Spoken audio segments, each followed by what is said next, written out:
Hi hello how are you all of you good morning నమస్తే నేను మీ రాజశేఖర్ ఇక morning న్యూస్లోకి వెళ్దాం. ఇక నిన్న కరీంనగర్లో కేసీఆర్ సభ ఏదైతే నిర్వహించిండో ఆ సభకు చూడండి ఒకసారి జనాలు ఎట్లా వచ్చిరో. కరీంనగర్ బీఆర్ఎస్ కథనబేరి సభకు హాజరైన జనాలు బాగానే వచ్చిరు కదా. రేవంత్ రెడ్డి ముఖ్యమంత్రి రేవంత్ రెడ్డి కాంగ్రెస్ పార్టీ నాయకులంతా ఎమ్మెల్యేలంతా చూడురిగో ఈడ మీరందరూ చూడాలి. అసలు జనాలంటే కేసీఆర్ అంటే జనాలకు మొత్తం నమ్మకమే పోయింది. కేసీఆర్ను నమ్మే పరిస్థితులలోనే లేరు అని మాట్లాడినటువంటి వాళ్ళందరికీ ఈ వీడియో చూడుర్రి, ఈ ఫోటో చూడుర్రి, ఇక్కడ ఈ విజువల్స్ చూడుర్రి. ఇగో జనాలు ఎట్లా కనబడుతారో కుప్పలు కుప్పలుగా ఒక్కసారి దీన్ని చూడుర్రి. కేసీఆర్ మీద బీఆర్ఎస్ పార్టీ మీద ఏమైనా అభిమానం లేకపోతే ఈ రకంగా ప్రజలు సభకు హాజరవుతారా? మొత్తానికి వీళ్ళందరికీ అభివాదం. మొత్తం కేసీఆర్ ఏం చెప్తుండంటే కాంగ్రెస్ పార్టీ రాకముందు అసలు అసెంబ్లీ ఎన్నికల ముందు కూడా చాలా చెప్పిండు. కాంగ్రెస్ పార్టీ వస్తే కరువు వస్తుంది, వలస రాజ్యం వస్తుంది, ఇక నీళ్లు ఉండయి, కరెంటు పోతుంది, ఆగమైపోతాయి బతుకులు, దళారు రాజ్యం వస్తుంది, ఇట్లాంటి మాటలు మాట్లాడింది. కానీ ఎవ్వరు కూడా వినిపించుకోలే. ఇక ఆ పాట ఉన్నది కదా, 3 రంగుల జెండా పాట. ఆ పాటను పట్టుకొని ఇక మొత్తం ఓట్లు వేసిరు. ఇక బీడు భూముల వానయ్య కురుస్తాడంట మన ముఖ్యమంత్రి రేవంత్ రెడ్డి. ఇప్పుడు గట అన్నీ ఎండిపోతున్నాయి, గడ వానయ్య కురుస్తలేడు. ఇప్పుడు గట పోయి వర్షం లెక్క ఉరుమనురి రేవంత్ రెడ్డిని.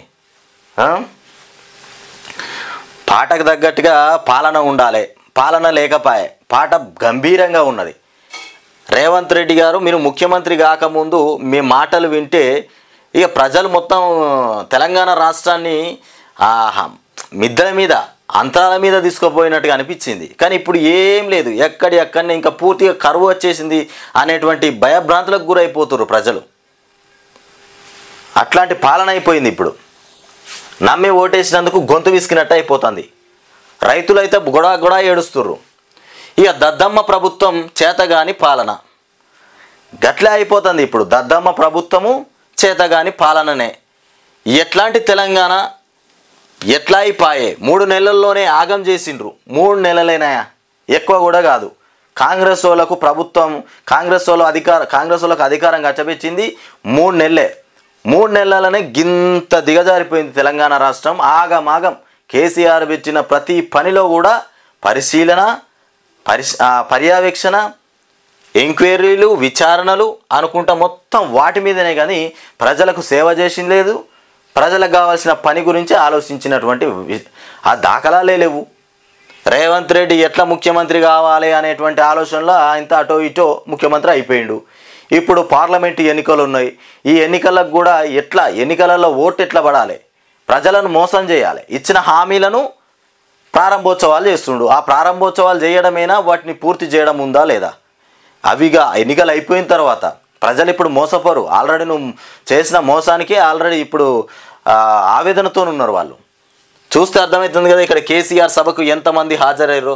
వీళ్ళంతా మనోభావాలు దెబ్బతిన్నోళ్ళే, రేవంత్ రెడ్డి మీద దెబ్బతిన్నోళ్ళే వీళ్ళు ఇక్కడ హాజరై కూర్చున్నారు. ఈ ప్రభుత్వాన్ని వ్యతిరేకించిన వాళ్ళే వీళ్ళంతా.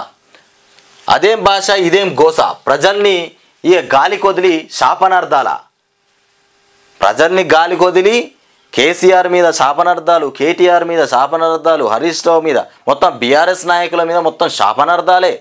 పొద్దుగాలేస్తే రేవంత్ రెడ్డి ముఖ్యమంత్రికి అదే పని, ఇంకొకటి లేదు.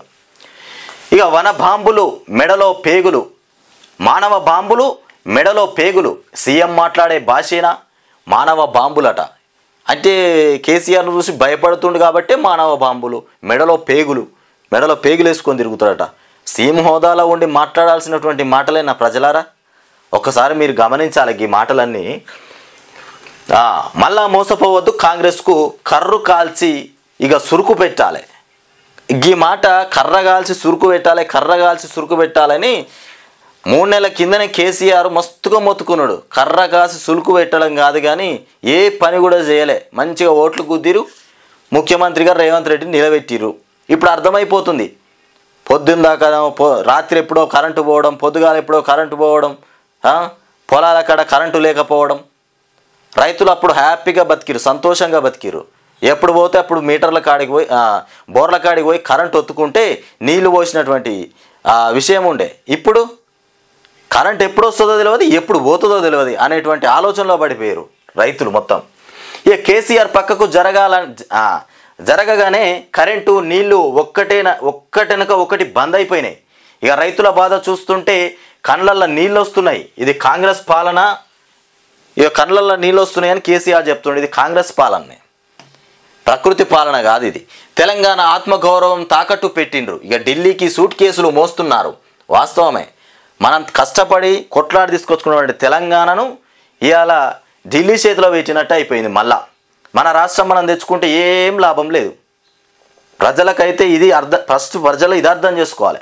మనం కష్టపడి ఆత్మ బలిదానాలు చేసుకొని పోరాటాలు చేసి తెలంగాణ తీసుకుపోయి ఎవరి చేతిలో పెట్టినాం? ఇవాళ ఢిల్లీ చేతిలో పెట్టినాం. ఇక కరీంనగర్ కదనబేరి సభలో నిప్పులు చెరిగినటువంటి బీఆర్ఎస్ అధినేత కేసీఆర్ కొత్తగా 16 కార్పొరేషన్లు. ఇది ఇట్లా ఉన్నది, ఒకసారి ఈనాడు దినపత్రికలో చూద్దాం. ఇక జస్టిస్ పిసి ఘోష్ నేతృత్వంలో కాళేశ్వరంపై న్యాయ విచారణ. విద్యుత్తుపై జస్టిస్ ఎల్ నరసింహారెడ్డితో రాష్ట్ర మంత్రివర్గం కీలక నిర్ణయం తీసుకుంది. రాష్ట్ర మంత్రివర్గం ఒక కీలక నిర్ణయం తీసుకుందట. విచారణ చేపడదామండి. ఎన్డీఎస్ఏ బృందాలు ఆల్రెడీ విచారణ చేపడుతున్నాయి. వాళ్ళు ఇచ్చే నివేదిక అనుసరించి పునర్నిర్మాణం చేస్తామని చెప్పినటువంటి ఉత్తమ్ కుమార్ మళ్ళీ ఇదొకటి పెట్టుకున్నారు. ఇప్పుడు ఇదేందో విచారణ చేపడతారట. కాళేశ్వరం ఎత్తిపోతల పథకంపై సుప్రీంకోర్టు విశ్రాంత న్యాయమూర్తి జస్టిస్ పినాకి చంద్రఘోష్ ఇక పిసి ఘోష్ నేతృత్వంలో న్యాయ విచారణ జరిపించాలని ప్రభుత్వం నిర్ణయించింది. యాదాద్రి భద్రాద్రి విద్యుత్ కేంద్రాల నిర్మాణం, ఛత్తీస్గఢ్ నుంచి విద్యుత్ కొనుగోలు ఒప్పందం పైన పాట్నా హైకోర్టు విశ్రాంత ప్రధాన న్యాయమూర్తి జస్టిస్ ఎల్ నరసింహారెడ్డితో న్యాయ విచారణ జరిపించనుంది. ఇక మంగళవారం జరిగినటువంటి రాష్ట్ర మంత్రివర్గ సమావేశం ఈ మేరకు నిర్ణయం తీసుకుంది. ఇక మొత్తానికి వీళ్ళతోని విచారణ చేపడతారట. కాళేశ్వరం పైన ఈ న్యాయమూర్తులతోని విచారణ చేపడతారట. ఎన్డీఎస్కే బృందాలు ఆల్రెడీ విచారణ చేపడుతూనే ఉన్నాయి. అసలు ఎందుకు గుంగిపోయినాయి పిల్లర్సు, ఇక వాటి సుందిల్లా ప్రాజెక్టు, ఇక వీటి మీద విచారణ చేపడుతూనే ఉన్నాయి. వాళ్ళు ఇచ్చిన రిపోర్టును బట్టి పునర్నిర్మించాలి అనేటువంటి ఆలోచన మొన్నటి దాకా ఆ మాటలు చెప్పారు.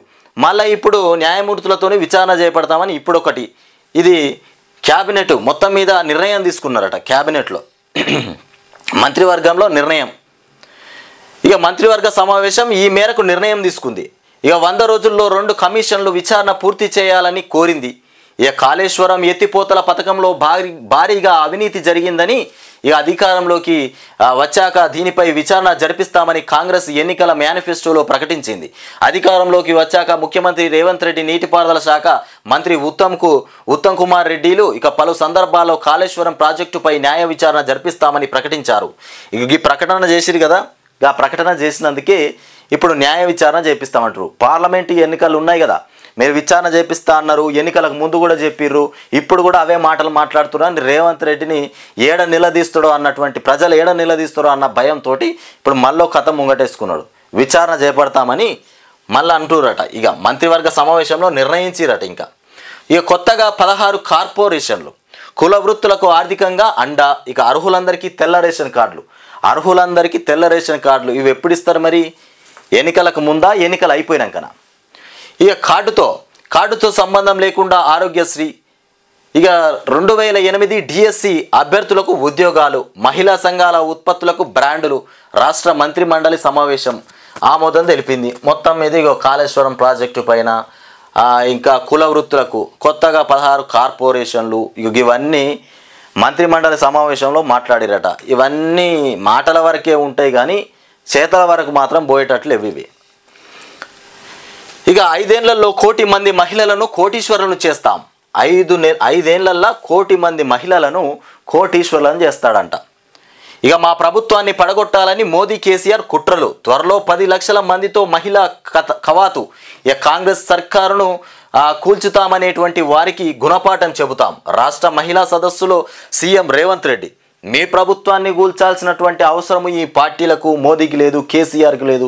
ప్రజలు చాలు, మీ పార్టీని కూల్చాలనుకుంటే మిమ్మల్ని నిలబెట్టిన ప్రజలు సరిపోతుంది. వాళ్ళే మీకు కర్ర కాసి వాత పెట్టి రోజు వస్తుంది. మిమ్మల్ని గూలగొట్టే ప్రయత్నం కూడా చేస్తున్నారు ఆల్రెడీ. మీ ఇచ్చిన హామీలన్నీ గాలి కొదిలిరు. హామీలు చెప్పడమే తప్ప వాటిని పూర్తి చేసినటువంటి కథనైతే కనబడతలేదు. అవి అమల్లోకి వచ్చినా కానీ అట్లట్లా మాత్రమే ఉన్నాయి. ఉచిత ప్రయాణ బస్సు ఏమున్నది, అది అవసరమా? దానికి అసలు ఖర్చు పెట్టాల్సినటువంటి పని లేదు. ఇంకొకటి 200 యూనిట్ల కరెంటు, అది కూడా బేకారే ఉన్నది. ఒక్కటి కూడా కరెక్ట్ లేదు. పథకాలు ఇచ్చిన ఆ పథకాలు కూడా అమల్లోకి సరిగా. ఇందిరమ్మ ఇల్లు ప్రారంభం, నియోజకవర్గానికి 3500 ఇండ్లు. అవి ఎవరికి పోతాయో, ఎవరు తీసుకుంటారో, ఏం జరుగుతుందో ఇన్ఛార్జ్ మంత్రుల చేతుల్లో ఉన్నాయి. 12 కంటే ఎక్కువ లోక్సభ సీట్లే లక్ష్యం. అమిత్ షా చెప్తాడు 12 కంటే ఎక్కువనే లోక్సభ సీట్లు 12 కంటే ఎక్కువనే కొట్టాలనేటువంటి లక్ష్యంతో ఉన్నాడంట. వారసత్వ పార్టీల పాలన కుంభకోణాలమయం. ఎంఐఎం చేతిలో కాంగ్రెస్ బారాస కీలుబొమ్మలైపోతున్నాయి. సిఏఏతో ఏ ఒక్కరి పౌరసత్వము రద్దు కాదు. భాజపా అగ్రనేత కేంద్ర హోంమంత్రి అమిత్ షా విజయం సాధించే వరకు విశ్రమించొద్దని భాజపా శ్రేణులకు అగ్రనేత కేంద్ర హోంమంత్రి అమిత్ షా పిలుపునిచ్చారు. రానున్న ఎన్నికల్లో భాజపాకి మళ్ళీ అధికారం దక్కుతుందని ధీమా వ్యక్తం చేశారు. మోదీని మూడోసారి ప్రధానిగా చూడాలని ప్రజలంతా భావిస్తున్నారని తెలిపారు. మహిళలు పెద్ద ఎత్తున మద్దతు తెలుపుతున్నారన్నారు. భాజపాకు 400 సీట్ల వరకు వస్తాయని చెప్పారు. దేశవ్యాప్తంగా 400 సీట్ల వరకు వస్తాయని చెప్పారు. తెలంగాణలో 12 కంటే ఎక్కువ లోక్సభ స్థానాల్లో గెలుపొందడమే లక్ష్యమన్నారు. కుటుంబ పాలన పైన కాంగ్రెస్ భారాసాలది అవినీతి చరిత్ర అని, వారి పాలనంతా కుంభకోణాలమయమేనని ఆరోపించారు. కాంగ్రెస్ పార్టీ ఇవాళ మన ముఖ్యమంత్రి రేవంత్ రెడ్డి మోదీతోని చేతులు కలిపినటువంటి కథ. ధర్మయుద్ధానికి సిద్ధం కావాలి. విజయ సంకల్ప సమ్మేళనంలో కార్యకర్తలకు కిషన్ రెడ్డి పిలుపు. రాష్ట్రంలో కాంగ్రెస్ రాహుల్ గాంధీ ట్యాక్స్ వసూలు చేస్తోందని విమర్శ. రాష్ట్రంలో ట్యాక్స్ వసూలు చేస్తున్నారు. రాష్ట్రంలో కాంగ్రెస్ రాహుల్ గాంధీ ట్యాక్స్ వసూలు చేస్తున్నారట. ధర్మయుద్ధానికి సిద్ధం కావాలని చెప్తున్నటువంటి కిషన్ రెడ్డి. ప్రజల గలమవుతాం, భవిష్యత్తుకు బలమవుతాం. కేసీఆర్ మాటలు వినక ఆగమాగమైపోయి తెలంగాణ రాష్ట్రంలో మొత్తం ఓట్లు తీసుకుపోయి రేవంత్ రెడ్డి గుద్దిరు. రేవంత్ రెడ్డి గుద్దితే ఇవాళ రేవంత్ రెడ్డి పట్టం కట్టి ముఖ్యమంత్రి లెక్క కూసున్నాడు. ఇవాళ రైతుల గోడు వినిపించకపాయే, పెన్షన్ల గోడు వినిపించకపాయే, రైతు భరోసా బోనస్ వడ్లే బండకపాయే. బోనస్ ఇస్తేంది, ఇయ్యకపోతేంది. వీడు భూముల వానైతాడు, దొంగ దొరల భర్తం పడతాడు. పాట మాత్రం బ్రహ్మాండంగా ఉంది. భూమి ఆకాశం ఉన్నన్ని రోజులు బారాస ఉంటుంది. కింద భూమి, పైన ఆకాశం, ఈ రెండు ఉన్నన్ని రోజులు బారాస ప్రభుత్వం భూమి మీద ఉంటుందని చెప్తాడు కేసీఆర్. నేను సీఎంగా ఉన్నప్పుడు పచ్చని పొలాలు, కరెంటు ఉండే. ఇప్పుడు ఏమయ్యాయి? సీఎం మాట్లాడే భాష కాదా? కరీంనగర్ కదనబేరిలో కేసీఆర్ పార్లమెంటు ఎన్నికల్లో గులాబీ జెండా ఎగరవేయాలని పిలుపు. మిత్రులారా, ఒక్కటి గమనించండి. మీ ఏరియాలో కూడా వార్త చూస్తున్న వాళ్ళందరూ కూడా ఒకటి గమనించాలి. గతంలో బీఆర్ఎస్ సర్కారు అధికారంలో ఉన్నప్పుడు, కేసీఆర్ ముఖ్యమంత్రిగా ఉన్నప్పుడు వాస్తవానికి పొలాలు పచ్చగా ఉన్నాయి, కాలువల పోంటి నీళ్లున్నాయి, బాయిలల్లో ఇన్ని నీళ్లు కనబడ్డాయి. ఇవాళ మీకు కూడా అర్థమైపోతుంది, అసలు నీళ్ళే కంటికి కనబడక ఎండిపోయినటువంటి పొలాలు, చెట్లు, రోడ్ల పొంటి చూసినా మొత్తం వేడి గాలులు. అప్పుడు ఆవిరి తేమతో కూడుకున్నటువంటి గాలులు ఉండేటివి, ఇప్పుడు ఆ గాలి మొత్తమే పోయింది. ఇంత దారుణమైన పరిస్థితి తెలంగాణ రాష్ట్రం దిగజారుతుందని కలలో అనుకోలే. అట్లాంటి పరిస్థితి నెలకొన్నది. రాజస్థాన్లోని పోఖ్రాన్లో మంగళవారం భారత్ శక్తి విన్యాసాల్లో రాకెట్ల ప్రయోగం. గర్జించిన పోఖ్రాన్. స్వదేశీ శక్తిని చాటిన భారీ సైనిక విన్యాసాలు. హాజరైన ప్రధాని మోదీ. మొత్తానికి ఈ విన్యాసాలకు మోదీ హాజరయ్యారు. మళ్ళీ అణుపరీక్ష జరగలేదు. కానీ రాజస్థాన్లోని పోఖ్రాన్ ప్రాంతం దద్దరిల్లింది. శత్రు క్షిపణులేవి సరిహద్దులు దాటి రాలేదు. కానీ ఎడారి ఇసుక ఆకాశాన్ని అంటింది. యుద్ధ విమానాలు, ట్యాంకుల గర్జనలు, నౌకదళ మెరుపు దాడులు, రాకెట్ ప్రయోగాలతో ఆ ప్రాంతం యుద్ధ క్షేత్రాన్ని తలపించింది. ఇక ప్రత్యర్థుల గుండెల్లో దడ పుట్టించేలా భారత్ శక్తి పేరుతో మంగళవారం మన ప్రతిభ త్రివిధ దళాలు ఇక నిర్వహించినటువంటి విన్యాసాల్లో ఆవిష్కృతమైనటువంటి దృశ్యాలు ఇవి. ఇక శత్రు దేశాలు మొత్తం భయపడే విధంగా విన్యాసాలు చేపట్టిరు. ఇది రాజస్థాన్లోని పోఖ్రాన్లో మంగళవారం చేపట్టినటువంటి విన్యాసాలు, రాకెట్ల విన్యాసాలు. ఇవి చూసి నరేంద్ర మోడీ సాధించింది ఇంత అంత కాదు, ఈ రకంగా ఉంటుంది. మోదీ దేశాన్ని మస్తుగా పడతాడు. ఇక పాత పైప్ లైన్లకు కొత్త బిల్లులు. ఇదెక్కడబ్బా, మిషన్ భగీరథలనా? పాత పైప్ లైన్లకు కొత్త బిల్లులట. దొంగకు చేతులు అన్నట్టు FBI, SBI, EC తాళాలు ఇచ్చేసిరు EC వాళ్ళకి. ఇక పాత పైప్ లైన్లకు కొత్త బిల్లులు. మిషన్ భగీరథ పథకం పనులపైన విజిలెన్స్. ఇక ఉమ్మడి నిజామాబాద్ జిల్లాలో విచారణ ప్రారంభం. మిషన్ భగీరథ పథకం నిర్మాణ పనులపైన విజిలెన్స్ అండ్ ఎన్ఫోర్స్మెంట్ విభాగం దృష్టి సారించింది. ఈ పథకంలో భారీ ఎత్తున అక్రమాలు జరిగాయన్నటువంటి ఆరోపణలు నేపథ్యంలో విజిలెన్స్ బృందాలు రంగంలోకి దిగాయి. ఇక తొలుత ఉమ్మడి నిజామాబాద్ జిల్లాలో పనుల తీరును ఇక పరిశీలించే పనిలో నిమగ్నమయ్యారు. ఆ జిల్లాలో క్షేత్రస్థాయి పరిశీలనలో లభ్యమయ్యేటువంటి సమాచారం ఆధారంగా విచారణను రాష్ట్రం అంతటికీ విస్తరింపజేసే అంశం పైన నిర్ణయం తీసుకోవాలని విజిలెన్స్ ఉన్నత అధికారులు ఇక మొత్తానికి అనుకుంటున్నారట. పాత పైప్ లైన్లకు కొత్త బిల్లులు పెట్టుకొని తీసుకున్నారట. ఇది మిషన్ భగీరథ పనుల. పైపుల ధరలపై ఆరా. పాత నిబంధనలతో అవిశ్వాస తీర్మానాలను ప్రవేశపెట్టొచ్చు. ఏప్రిల్ 2లోగా సమావేశాలు నిర్వహించాలి. మండల పరిషత్ అధ్యక్షులు ఉపాధ్యక్షుల పిటిషన్లను కొట్టివేసిన హైకోర్టు. ఇక కొత్తగా తీసుకొచ్చినటువంటి పంచాయతీరాజ్ చట్టంలో నిబంధనలను రూపొందించలేదనో ఇక పాత చట్టంలోని నిబంధనలను అమలు చేయడం లేదనో 15 రోజుల ముందు నోటీసు జారీ చేయలేదనో ఏదో ఒక కారణంలో ఇక అవిశ్వాస తీర్మానాలను అడ్డుకొని మండల పరిషత్ అధ్యక్ష ఉపాధ్యక్ష పదవుల్లో కొనసాగాలనుకోవడం ఇక సరికాదని హైకోర్టు స్పష్టం చేసింది. ఇక కొత్త చట్టంలో నిబంధనలు రూపొందించని పక్షంలో పాత చట్టం ప్రకారం అవిశ్వాస తీర్మానాలు ప్రవేశపెట్టొచ్చని పేర్కొంది. సాంకేతిక కారణాలతో ఇక అవిశ్వాసాలను అడ్డుకోరాదని ఏప్రిల్ 2లోగా అవిశ్వాస తీర్మానాలకు సంబంధించిన నోటీసులు అందజేసి సమావేశాలు నిర్వహించాలంటూ ఇక ఈ రకంగా ఉన్నది కథ. హర్యానా సీఎం ఖట్టర్ రాజీనామా. కొత్త ముఖ్యమంత్రిగా నయాబ్ సింగ్ సైని ప్రమాణం. ఈ ఖట్టర్ రాజీనామా చేసిండు.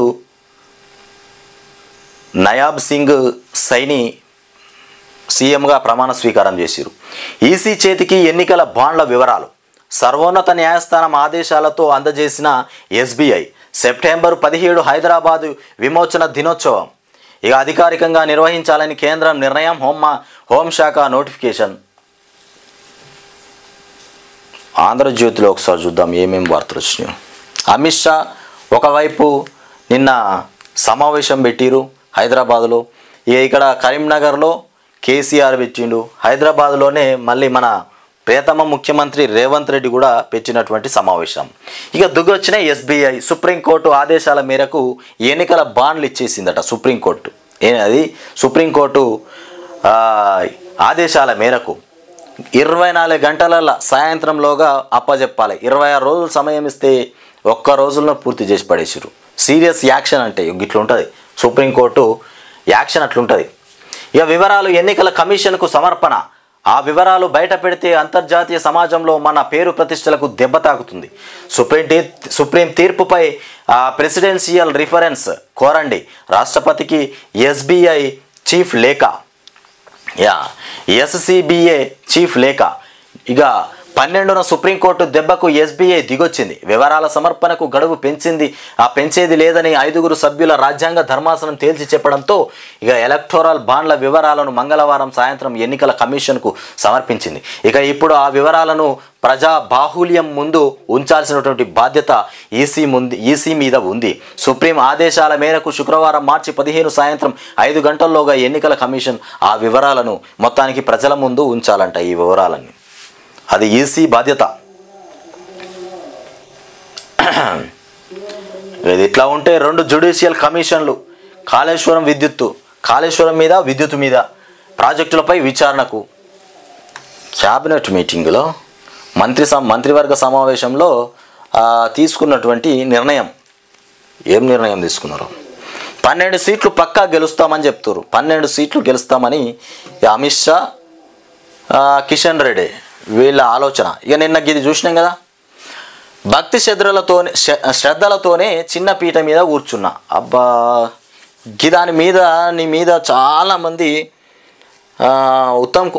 బట్టి ఉప ముఖ్యమంత్రి బట్టి గారు మీ మీద అభిమానంతోని, బాధతోని బీసీ దళిత వర్గానికి చెందిన వాళ్ళంతా ఆవేదన చెందిరు, బాధపడ్డారు.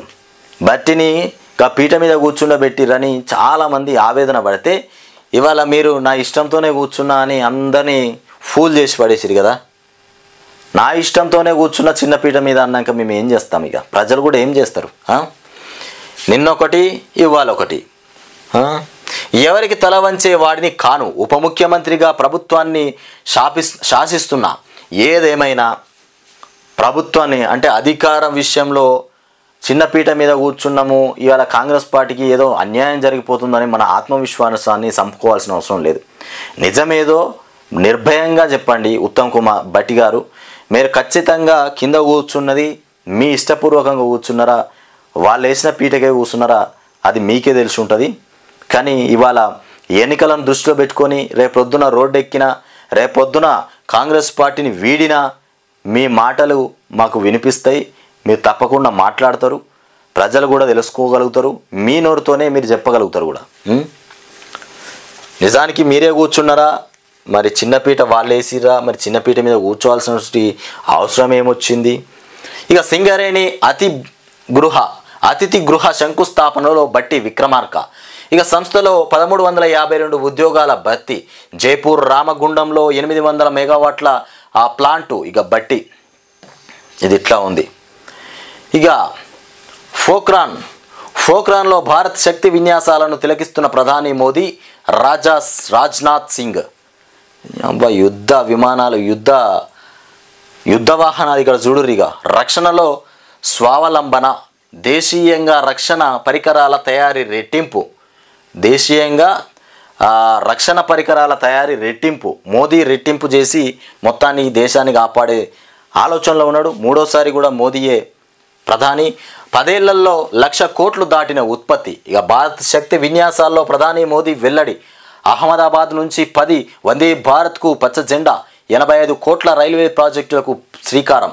మరో 2 వందే భారత్ రైళ్లు షురు. విశాఖపట్నం భువనేశ్వర్ మార్గంలో సికింద్రాబాద్ విశాఖపట్నం మధ్య ఇక పరుగు రైల్వే అభివృద్ధి ఘనత ప్రధానిది అని చెప్తున్నటువంటి కిషన్ రెడ్డి.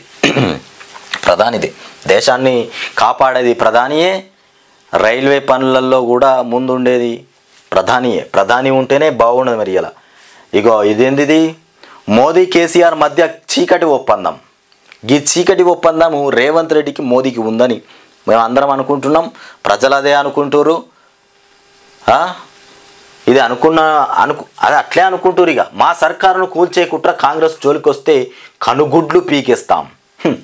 కనుగుడ్లు పీకేస్తా అంటే మోడీ కనుగుడ్లు కూడా పీకేస్తాడు. ఇటు కేసీఆర్ కనుగుడ్లు, అటు మోడీ కనుగుడ్లు ఇద్దరే పీకేస్తాడంట. ఇక ప్రభుత్వం ఇక గిడ చూడురి, మరి రేవంత్ రెడ్డి ముఖ్యమంత్రి బట్టి సీతక్క మొహం చూడురి పాపం. మీరు సీతక్కను చూడురి. రేవంత్ రెడ్డి చేసేటువంటి ఆలోచన, ఆ స్టైలు సీతక్కలో పాపం లేదు. రాష్ట్ర ప్రజలకు అన్యాయం జరుగుతుందనేటువంటి ఆవేదన తన గుండెల్లో అనిపిస్తుంది. ఆమె అనుకుంటుంది కూడా, బట్టి కూడా అనుకుంటుండు. ఎన్నొద్దులు ఉంటావు బిడ్డ నువ్వు, ఎట్లయినా 5 నెలల 6 నెలల తర్వాత రాజకీయమే మారిపోతుందిలే, ఏం చేతులు ఊపుతావు అన్నట్టుగా చూస్తున్నారు ఇగో వీళ్ళిద్దరు. ఇకపై వాహనాల రిజిస్ట్రేషన్ కోడ్ టీజీ. ఇక టీఎస్ తీసేసి ఇప్పటి నుండి రిజిస్ట్రేషన్లు చేసుకుంటే వాహనాలు టీజీగా పెడతారట. ఇక టీఎస్ బెటర్. ఇక ప్రభుత్వాన్ని కంచె వేసి కాపాడేది ఆడబిడ్డలే. 10 ఏళ్ళు ఏం చేశారని మోదీకి ఓటేయాలి. మోదీ మీద పడ్డాడు మళ్ళా. ఒకటే అని చెప్పక మళ్ళీ మోదీ మీద పడ్డాడు. రాష్ట్రాన్ని ఇక తాగుబోతుల సంసారం చేసిన కేసీఆర్ ఓడినా సిగ్గు రాలేదు ఇంకా వంకర బుద్ధి. 1,00,00,000 మంది ఆడబిడ్డలను కోటీశ్వరులను చేస్తాం, ఆ బాధ్యత నాదే, ప్రభుత్వానికి అండగా ఉండండి. స్వశక్తి మహిళా సదస్సులో సీఎం రేవంత్ రెడ్డి. మహిళ అనేటువంటి వెపన్, మహిళ అనేటువంటి ఒక ఆయుధం తీసుకున్నారు వీళ్ళు. ఎప్పుడు చూడు మహిళల మీదనే పోరాటం, మహిళతోనే యుద్ధం చేయాలనేటువంటి ఆలోచన రేవంత్ రెడ్డి, రాహుల్ గాంధీ, ఇకపోతే సోనియా గాంధీ, వీళ్ళంతా మహిళతోనే తెలంగాణ ఏ రాష్ట్రంలోనైనా దేశంలో మహిళతోనే ఓట్లు సంపాదించాలి, మహిళలకు మనం అన్ని విధాలుగా సహకరిస్తామంటేనే ఓట్లు పడతాయి అనేటువంటి ఆలోచన వీళ్ళకి వచ్చింది. దేంట్లో చూసినా మహిళనే ముందడుగు అని చెప్తారు. ఇప్పుడు మహిళలకే ముందడుగు, కానీ ఉండేది వీళ్ళే.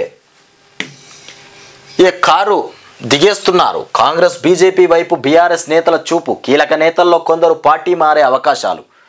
కడియం శ్రీహరితో టచ్లోకి కాంగ్రెస్. కడియం చేరితే వరంగల్ లోక్సభ టికెట్. ఇక తర్వాత స్టేషన్ గన్పూర్ ఉప ఎన్నికల్లో కుమార్తె కావ్యకు పార్టీ టికెట్ ఆఫర్. వేం నరేందర్ కోమటిరెడ్డితో ఇక అమిత్ రెడ్డి భేటీ. కాంగ్రెస్ సర్కారుకు దానం కితాబు. బీజేపీలోకి ఆరూరి రమేష్ నేడు అమిత్ షా సమీక్షలో చేరిక. బీఆర్ఎస్ నుండి జంప్ అయిపోతారా ఏంది? ఇట్లా పోతురేంద్ర నాయన. ఉన్న రోజులు మంచిగా తిన్నారు, వాహనాలు మంచి మంచి బుల్లెట్ కార్లలో మంచి మంచి వాహనాలలో తిరిగారు ఉన్న రోజులు దర్జాగా. ఇప్పుడేమో పోదామనుకుంటారు, జంపు టికెట్ ఇస్తా అంటే వెళ్ళిపోతురు. ఆశ చూపిస్తే ఎటైనా పోయేటట్టున్నారు, ఆత్మవిశ్వాసాన్ని చంపుకున్నట్టున్నారు. ఇక మగువల ప్రయాణం మరింత భద్రం. ఇది ఈ ఉచిత బస్సులో 2 పిల్లర్లు కుంగితే ఇక పెడబొబ్బల. ఒక పన్ను ఊడితే అన్ని ఊడగొట్టుకుంటామా? నా మీద ఏడుపుతో అబద్ధపు ప్రచారాలు. కాళేశ్వరంపై 2 రోజుల్లో మీ ముందుకొస్తా. నేనుండగా రాష్ట్రంలో ఎకరం పొలం ఎండిందా? ఇక రేవంత్ రెడ్డి పండబెట్టి తొక్కుతా అంటుండు. ఇక ఇది ఒక ముఖ్యమంత్రి మాట్లాడే భాషేనా? అత్యాశకు పోయి కాంగ్రెస్ను గెలిపించారు, నన్ను గెలిపిస్తే ప్రధాని మోదీని ఢీ కొట్టవాడిని. కరీంనగర్ సభలో ఇక బీఆర్ఎస్ అధినేత కేసీఆర్. వాస్తవానికి కేసీఆర్ ప్లాన్ ఏంటంటే రాష్ట్రంలో గెలవగానే ఇక లోక్సభ ఎన్నికల్లో దూసుకుపోదామనేటువంటి ఆలోచన ఉండే. మహారాష్ట్రలో ఏర్పాటు చేసినటువంటి పార్టీ భవనము అక్కడక్కడ పార్టీ భవనాలు రాష్ట్రాలలో ఏర్పాటు చేసిండు. ఒకవేళ ఇక్కడ ఇట్లా బ్రేకులు పడబోతే ఇవాళ దేశవ్యాప్తంగా ఎంపీ సీట్లు బ్రహ్మాండంగా ముందుకు పోయేటి. అన్ని రాష్ట్రాలలో పోటీ చేసేటువంటి ఆలోచనతో ఉండే వీళ్ళు దెబ్బగొట్టి పాడేసిరు. తెలంగాణ రాష్ట్ర ప్రజలు ఒకటి గుర్తుపెట్టుకోవాలి, ఇవాళ కేసీఆర్ దేశవ్యాప్తంగా ఎదిగితే తెలంగాణ రాష్ట్రాన్ని సస్యశ్యామలం మంచి అభివృద్ధి దిశలో తెలంగాణ రాష్ట్రం ఉండేది. కేసీఆర్ గెలిస్తే చింతమడక మాచాపూర్ చింతమడక ఏరియా ఎట్లయితే డెవలప్ అయిందో ఇవాళ రాష్ట్ర వ్యాప్తంలో ఉంటే తన ఊర్లని అట్లా డెవలప్ చేసిరని ప్రజలంతా అనుకున్నారు. కానీ అది మెల్లమెల్లగా రాష్ట్ర వ్యాప్తంగా కొనసాగేది. అదేవిధంగా దేశంలోకి వెళ్ళిపోతే కేసీఆర్ ఇవాళ రాష్ట్రంలో అభివృద్ధి చెందేది. కానీ ఎవరు పసిగట్టలే ఈ విషయాన్ని. ఆ విషయం కూడా చెప్దామంటే చెప్పినా బాధనేనా. నేను దేశ రాజకీయాల్లోకి పోతా, మన రాష్ట్రాన్ని అభివృద్ధి దిశగా నేను తీసుకెళ్తా అంటే ఇక ఆయనతో మళ్ళీ ఇంకెన్ని గోసలో మనసులో ఉన్నది బయటకు చెప్పలేని పరిస్థితి. చెప్తే గిట్ల అయిపోయాయి. 3వ మోదీ ప్రధాని. ఇక టీజీ పేరుతో వెహికల్ రిజిస్ట్రేషన్. ఇక సుపారీ తీసుకొని వృద్ధుల్ని చంపిన మైనర్లు. భర్తకు వచ్చే పెన్షన్ పైసలు ఇవ్వడం లేదని ప్లాట్ను తన పేరిట రాయలేదని కక్ష పెంచుకున్న ఓ మహిళ. ఓని అమ్మ, ప్లాట్ ఇవ్వలేదని వచ్చిన పెన్షన్ ఇస్తలేదని ఓ మహిళ కక్ష పెంచుకొని సుపారీ ₹1,00,000 సుపారీ ఇచ్చి ఆయనతో వృద్ధుని చంపించిందట. హర్యానాలో హైడ్రామా. హర్యానా కొత్త సీఎంగా ఇక ఓబీసీ నేత నయాబ్ సింగ్ సైని ఎంపికయ్యారు. ఇక మనోహర్ లాల్ ఖట్టర్ ఇక తన క్యాబినెట్ మంత్రులతో రాజీనామా చేసిన ఇక కొద్ది గంటల్లోనే సీఎంగా ఓబీసీ నేత నయాబ్ సైని పేరును బీజేపీ ప్రకటించింది. ప్రజల పోరాటం వల్లనే ప్రత్యేక తెలంగాణ అట. ఉద్యమకారులను మోసం చేసిండట కేసీఆర్. వివేక్ చెప్తాడు. ఆత్మహత్య చేసుకున్న అమరుల కుటుంబాలను ఇక సొంతంగా ఆదుకున్నా. ఇప్పుడు మరి కాంగ్రెస్ పార్టీ అధికారంలోకి వచ్చింది కదా.